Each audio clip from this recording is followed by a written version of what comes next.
Fala galera, somos da equipe do Psicologia Saúde. Eu sou Jeff Bernardo. E eu, João Amâncio. Nosso objetivo é discutir as temáticas do cotidiano e a forma como a psicologia se relaciona com elas. Aqui nesse canal você vai ver de forma leve e descontraída entrevistas, debates, matérias e muito mais. E vocês ficam agora com a entrevista que a gente fez com o Dr. Spencer Júnior, tratando sobre as várias faces da felicidade e envelhecimento ativo. Confere aí. O nosso convidado de hoje é doutor em neuropsiquiatria, ele é fundador da Universidade do Idoso, ele é escritor, professor, e se não bastasse todas estas atribuições, ele é um provocador filosófico. Uma dessas mentes criativas que nos fazem questionar e pensar o nosso papel diante da sociedade e como a gente pode vivenciar isso de uma forma mais positiva. E além de tudo é um pernambucano arretado. Dr. Spencer Júnior, é um prazer participar da faculdade, em que o senhor tratava sobre a felicidade. Uma palestra essa com falas que eu particularmente achei muito bem colocadas e até de questionamentos pouco discutidos. Qual é a perspectiva de felicidade, professor? O que seria a felicidade? Muito bem, essa é a pergunta que ninguém conseguiu responder até hoje, primeiro porque ela tem um caráter muito pessoal. O que torna feliz uma pessoa não torna outra. Vamos dizer que o corrupto ser desonesto o torna feliz. Para uma pessoa ética, ser corrupta a torna infeliz. Não é? Como diria um filósofo medieval que morreu infelizmente aos 30 anos de idade, que foi muito amigo de outro filósofo chamado Michel de Montaigne, colocava que as pessoas éticas têm amigos e as pessoas não éticas têm cúmplices. Então vamos dizer assim, a felicidade na verdade tem uma relação com a amizade e não com cúmplices. Ou seja, eu já destacaria um ponto importante, que o que torna um sujeito potencialmente, digamos, para ser feliz, é ele ter relacionamentos positivos, ter uma rede social que não é facebookiana, uma rede social seletiva. Não precisa de tantos amigos, precisa de amigos seletos. E os bons amigos não são aqueles apenas que vibram, ou, na verdade, aqueles apenas que lhe dão ombro na hora das suas dores. São aqueles que vibram também com suas alegrias. Se você quer testar uma amizade, convoque um amigo para o almoço e relacione para ele suas alegrias. Se ele torcer por você, então ele é seu amigo. Se ele se contorcer com o que você está dizendo, ele é seu suposto inimigo disfarçado. Muito boa colocação. O senhor falou sobre a questão das redes sociais. Uma das perguntas que a gente tem aqui é: essas novas mídias sociais, elas potencializam essa busca desenfreada por esse reconhecimento e essa pseudo-felicidade? E isso pode vir a gerar um adoecimento? Pode. Sua pergunta é muito boa. Tem estudos ainda em carência de uma casuística, né, que é de uma população mais ampla de comprovação, que é chamado síndrome miss out. É quando o sujeito deixa de ter a sua gratificação em função comparativa à gratificação do outro. Nas mídias sociais o que tem muito é uma espécie de um mascaramento, um teatro da felicidade, uma exposição da felicidade. Podemos dizer assim que nas mídias sociais o que a gente vê mais é o riso, né? Na verdade, o sorriso da felicidade e não o riso da alegria, né? O que é o sorriso? Simplesmente eu faço uma postagem mostrando meus dentes, sorrindo, mas eu não estou rindo, porque o riso não é performático, ele mexe com o seu diafragma. É uma gargalhada que vem do fundo da sua alma, que chacoalha seus intestinos. O sorriso é uma manipulação labial, em que eu estendo meus lábios às extremidades e faço uma postagem que pode refletir estado de ser feliz e não é. Com isso vem se criando um adoecimento, porque o efeito da comparação vem aumentando muito, né?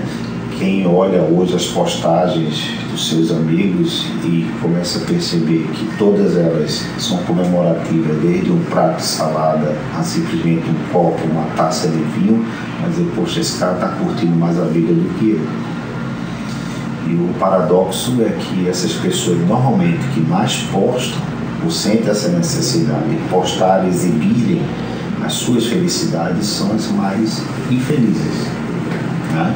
Vamos dizer assim, nas mídias sociais, exibir-se vale mais do que existir.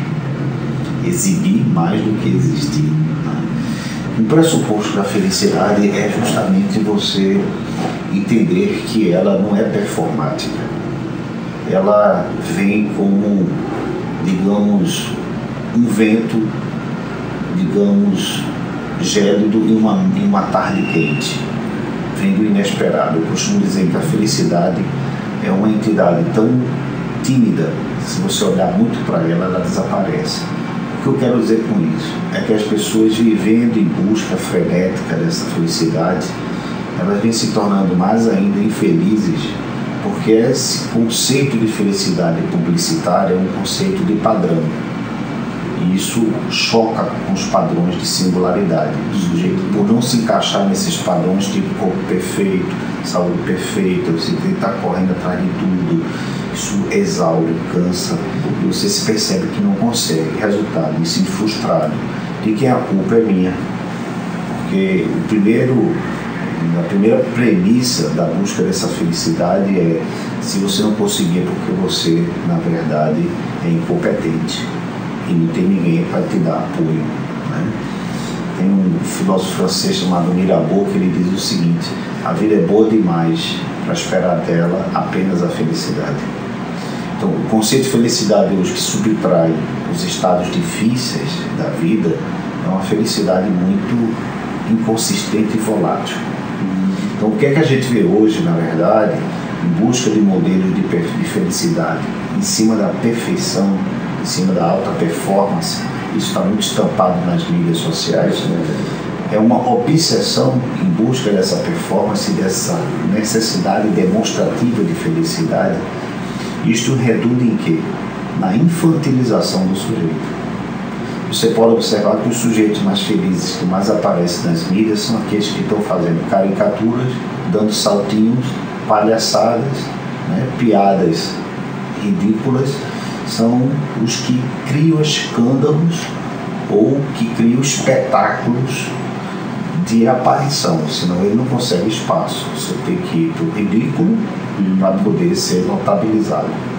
A felicidade hoje tem muito uma relação com a infantilização. A gente vê isso hoje nos adultos, voltando a vestir-se como sendo personagens de gibis, né? Existe um culto em relação a isso, tipo, ser feliz hoje em congresso de felicidade implica em você voltar a ser criança e fazer coisas que você deixou de fazer. Não. Na verdade, a felicidade, tentando responder sua questão, ela é um atributo do amadurecimento. A felicidade não é uma coisa performática, que é como se consegue constatar nas mídias sociais, cosmética, uma demonstração e não uma verdadeira vivência.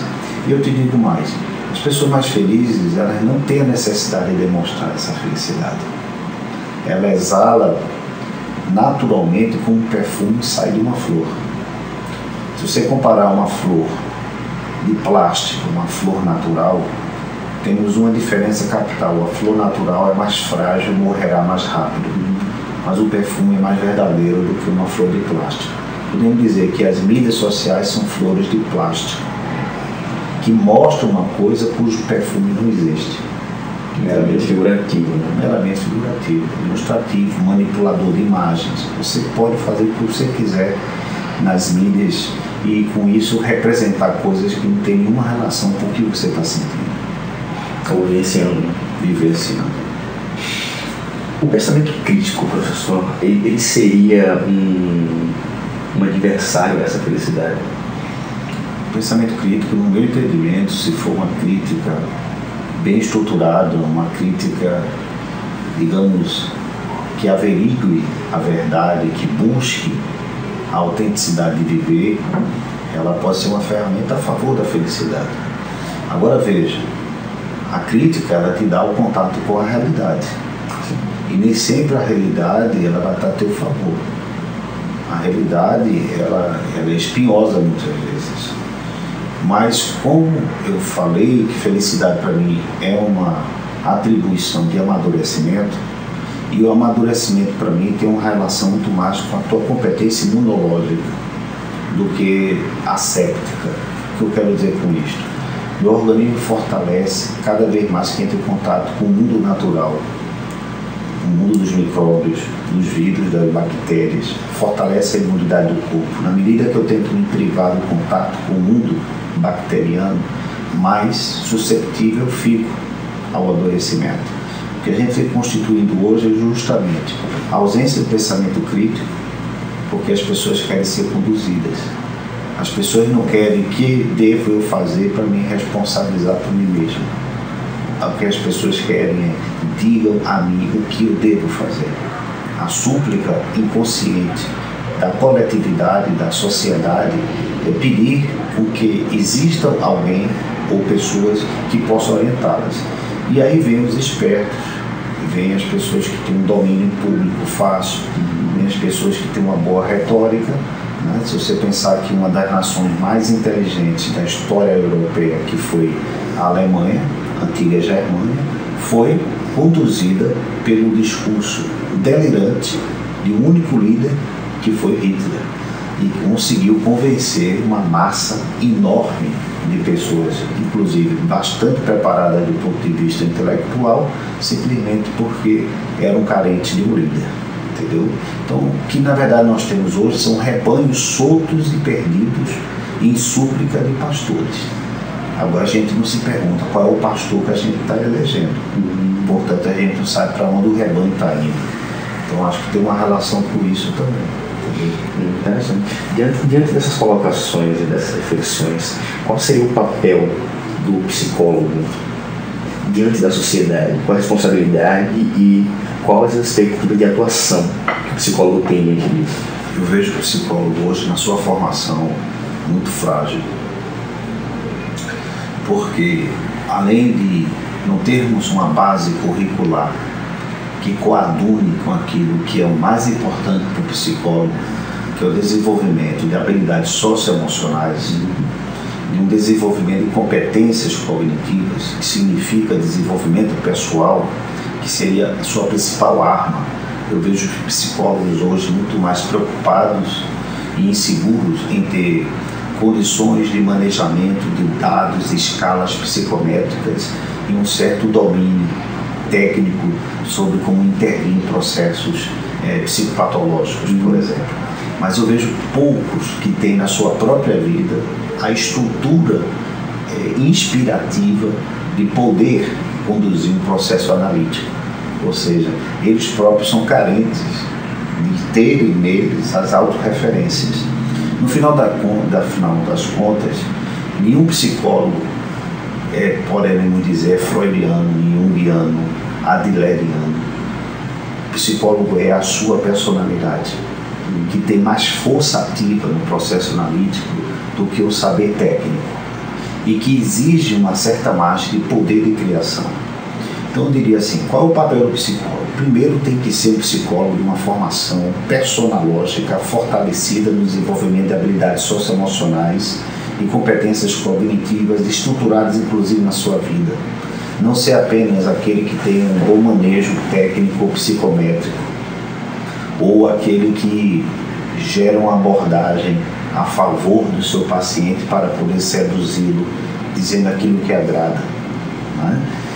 Eu diria que o bom psicólogo, então, além de ele ter essa formação, é aquele que tem condições de ser um formador de opinião pública. Tem que ser um pesquisador e um produtor de ideias, que não se circunscreva ao quadrado de uma clínica, que leve o conhecimento da clínica na distribuição da sociedade também. E o papel do psicólogo é fundamental porque é o resgate do espaço confessionário que nós tínhamos nos templos religiosos e que hoje carece porque as famílias deixaram de ser ambientes de confissão, As escolas deixaram de ser ambientes de confissão, porque a relação aluno e professor está comprometida, a relação filho e pai está comprometida na crise das figuras de autoridade. O psicólogo e o espaço terapêutico é uma possibilidade de resgate daquilo que nós tínhamos nas igrejas medievais, nas famílias, nas escolas, nas religiões, para esse trabalho mais individualizado. Então eu penso que a psicoterapia, com um bom psicoterapeuta, é uma das mais potentes armas que a nossa sociedade dispõe para a saúde mental coletiva. Muito colocado. Essa questão que o senhor falou sobre a fragilização das relações, ela volta um pouco àquilo que a gente tinha falado antes, né? Que é o espaço do desabafo, o espaço do abrir-se, ele deixa de ser a família, ele deixa de ser o histórico e ele passa a ser as redes sociais, né? Que é uma coisa que a gente tem vivenciado e tem visto muito. O final do relacionamento ele vai parar nas redes sociais, uma crise com a família vai parar nas redes sociais, como se aquilo fosse trazer de alguma forma um alento, um conforto por estar sendo visto. Que é sintoma do desespero, não é? Porque o que você trabalha nas redes sociais é uma extimidade, não é uma intimidade. A palavra intimidade vem de timidade, que vem de timo. Timo quer dizer a substância do indivíduo in para dentro. Eu troco ideias com quem eu tenho, com ele trocar o meu timo, ou seja, aquilo que me é substancial. O que é a extimidade? É a exposição do meu timo. Então aí você não consegue ter, digamos, um sintoma do desespero, não tem com quem contar, então eu vou ali colocar as minhas feridas da alma numa postagem, né, e receber likes ou parecer que tem alguém que está solidário a você. Na verdade, o que você está fazendo é se descaracterizar em saber lidar com suas feridas. Um socorrismo pouco eficaz e até ridicularizante.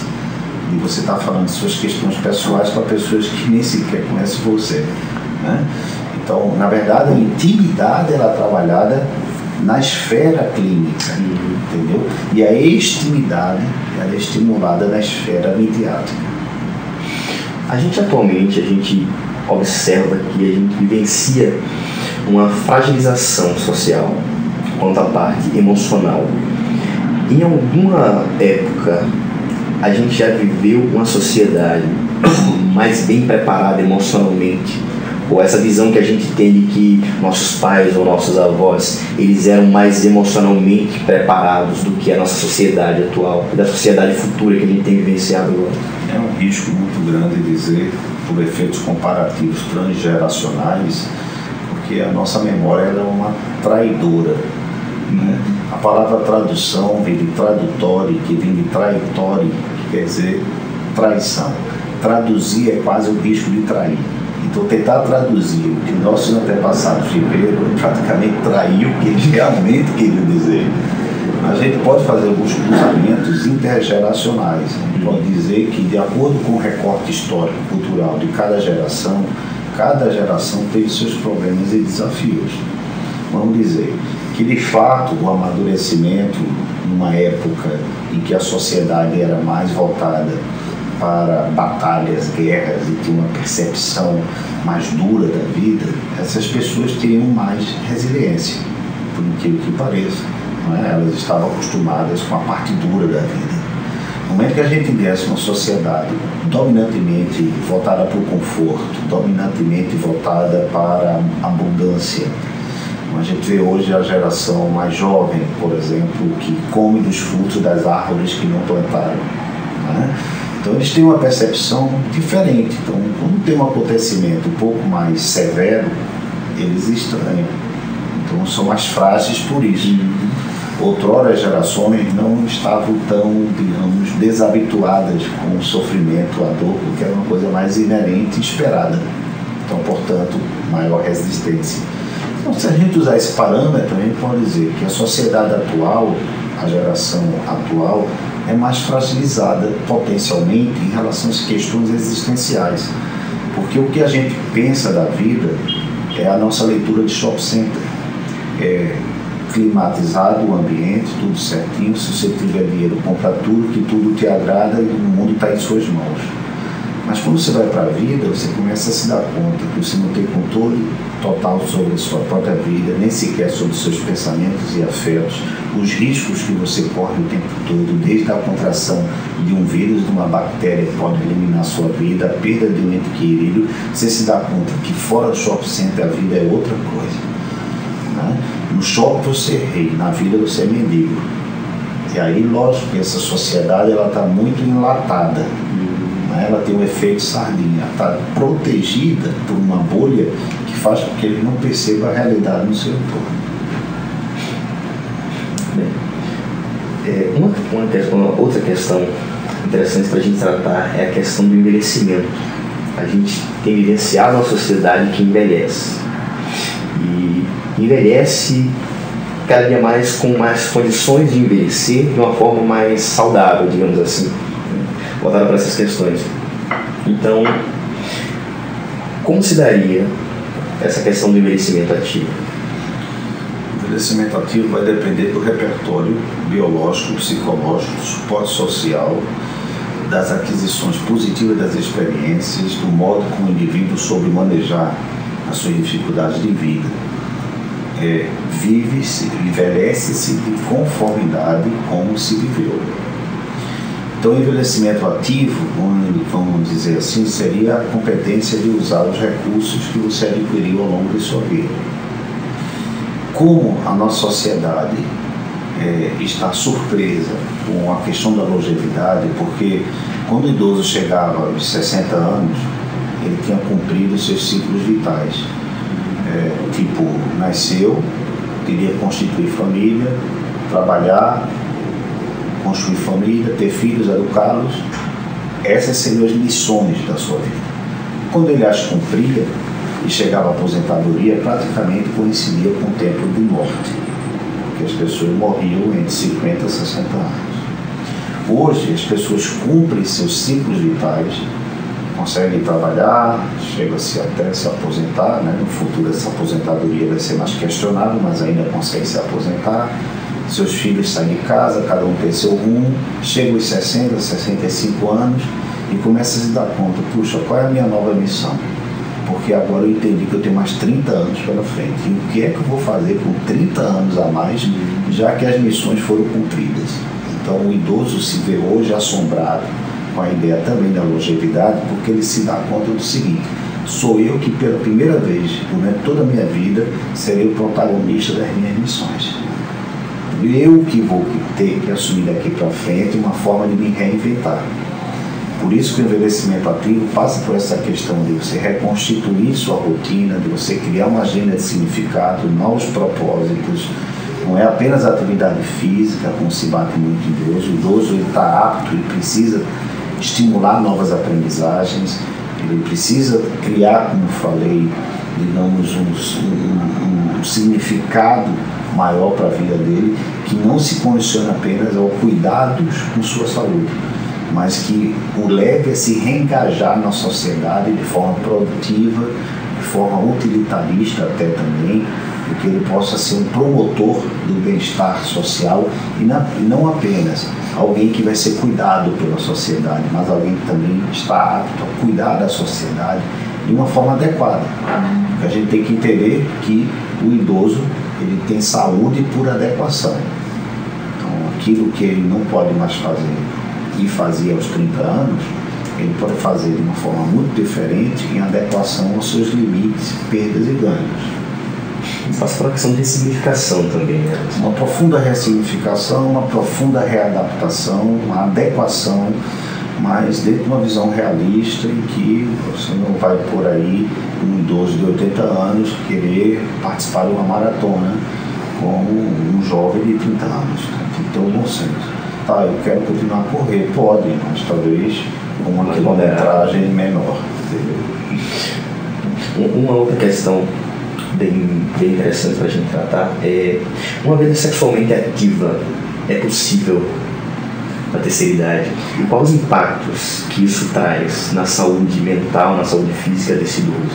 A sexualidade durante a vida inteira, quando ativa, praticada dentro de uma margem moderada, que nem chegue à zona da promiscuidade, nem chegue à zona de uma repressão total, a não ser que ela seja voluntária, tipo um celibatário, ela é extremamente saudável porque ela é inerente à condição humana. Existem intrínsecas relações hormonais com neurotransmissores, tá? Hormônios do sexo, da sexualidade com neurotransmissão.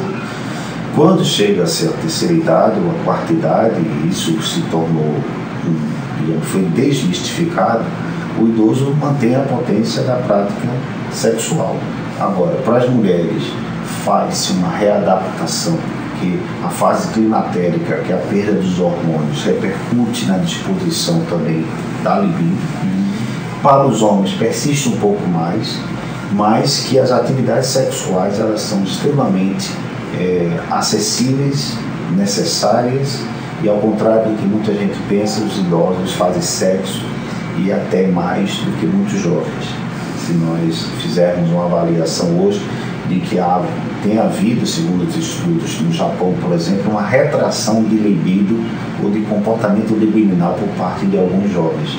Os jovens têm praticado menos sexo e vivido mais uma relação erótica com os games e os iPhones, enquanto os idosos praticando mais sexo porque era a única fonte ou um espaço de lazer interativo dentro da família. Hoje os jovens têm mais alternativas tecnológicas. Então, em suma, sim, o idoso pratica, tem condições, de certo, de modo adequado, não conseguindo ter toda aquela performance que ele tinha, e, somadamente a isso, é extremamente saudável, é um fator de proteção à saúde mental.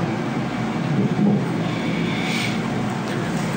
Pergunta sobre a instituição do idoso. É a primeira pergunta sobre o idoso. A gente tem só mais uns poucos minutos. Pronto, e faz o encerramento com aquela pergunta que tu queria. Faculdade do idoso, do envelhecimento. Sim, sobre a faculdade do idoso. A universidade do idoso, no caso, né? Você poderia falar um pouco sobre isso? A universidade para a terceira idade, que é mais o cognome conhecido, né?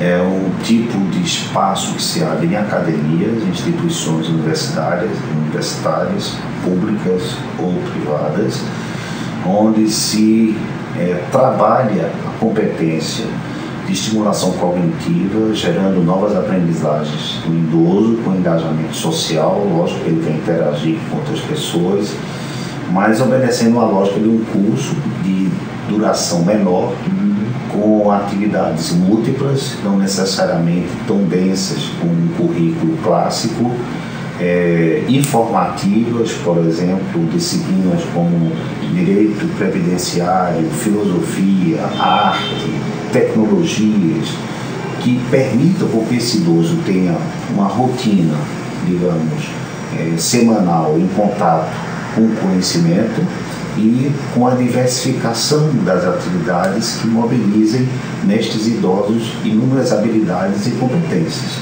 A Universidade do Idoso, na verdade, não é uma universidade específica, é uma universidade criada dentro de uma universidade convencional, um espaço que se abre, normalmente reunindo uma equipe de voluntários, professores voluntários, não remunerados, tá?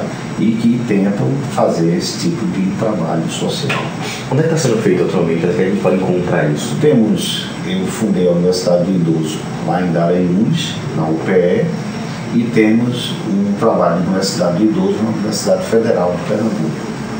Eu não sei em relação às faculdades particulares, porque eu sei que em faculdades particulares existem grupos de trabalho com idosos, como a Universidade Católica, por exemplo. É aberto ao público geral? É aberto ao público geral. Obedece a alguns critérios de inscrição, uma avaliação psicológica, né, porque tem que se ver as condições cognitivas do idoso de participar daqueles eventos, tá? Mas aberto sim, e eu diria bastante benéfico. Quem tiver interesse de saber um pouco mais, tem algum site, Eu acho que o próprio contato com essas universidades que eu citei, a UPE, a Federal e a Católica, você entrando nos sites, obedecendo o encaminhamento dos links, você termina tendo possíveis informações, se não ligando diretamente para essas instituições. Ok. Professor, foi um prazer esses momentos com o senhor, essas suas falas também muito pontuais. E nós, da Psicologia e Saúde, todos os nossos telespectadores, certamente fomos agraciados por esses momentos e saímos muito mais informados sobre algumas questões e muito mais reflexivos sobre outras questões. Então, eu gostaria de agradecer ao senhor, em nome de toda a equipe, sua disponibilidade. Bom, eu quero primeiramente parabenizá-los, né, pela iniciativa, porque eu penso que a comunicação social, onde você possa socializar instruções, principalmente numa ciência, digamos, especializada para tratar com o comportamento humano como a psicologia, é um serviço de utilidade pública excelente. E agradecer o convite, né? Estou aqui aberto para outras oportunidades e espero ter contribuído aí para o público que vai contemplar o trabalho de vocês. Muito obrigado. Obrigado.